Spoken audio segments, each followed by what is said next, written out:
Thank you for joining us. I'm David Wade with the WBZ News Update. Our top stories: we've learned several students at Holliston Middle School were sent home after doing the one-chip challenge. We're told it happened during 7th grade lunch on Monday. The principal at the Robert Adams Middle School says 10 students were monitored by the nurse and then sent home and urged to go to the emergency room. It was just last week that a Worcester teenager's family said that he died after doing the one-chip challenge. The maker of the chip is pulling them from store shelves.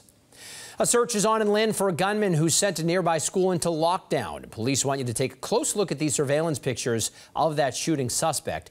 Investigators say that Anthony Gutierrez fired shots in the area of Commercial and Neptune Streets. Fortunately, no one was hurt. And the State Department of Health says nearly a dozen communities are now at, quote, greater risk of EEE. Mosquito samples collected on Monday in Sutton and Southbridge tested positive for EEE. That raises the risk level to high in Douglas, Dudley, Oxford, Southbridge, Sutton, and Webster. And the risk level is now moderate in these communities: Auburn, Charlton, Grafton, Millbury, and Northbridge. There haven't been any human cases of EEE, though, in Massachusetts since 2019. Let's get a check of the forecast now with Eric Fisher. Eric. All right, David, it's been busy out there. We'll still have some early storms tonight, and then we'll start drying out from west to east after that. But muggy until we get to the morning. And then we actually get a beautiful day tomorrow, well into the 70s, much drier air. Take advantage. And we'll be eyeing Hurricane Lee, which is going to be making its way northward. Track of the center will be taking it off to our east, up toward the Bay of Fundy or into the southwestern section of Nova Scotia. But the effects will be felt outside the cone because it is a very large storm. We'll get winds, especially near the coastline from Cape Ann and right along the shore of Newburyport up toward the seacoast and across the lower and outer Cape and Nantucket. That's the highest chance of seeing some gusts over 55 miles per hour.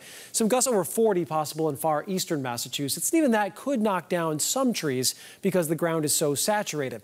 But the biggest story, probably the large wave action, some rip currents, high surf, really big seas here.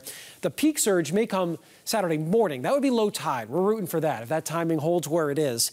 And then we have another high tide cycle in the early afternoon. When that happens, the winds will be coming around to the northwest. So I think with that tide, we'll be watching the bay side of the Cape from around Sandy Neck to Seward Harbor and then over into Brewster. Also Nantucket in the harbor there. Those could be spots that see some significant flooding with that high tide.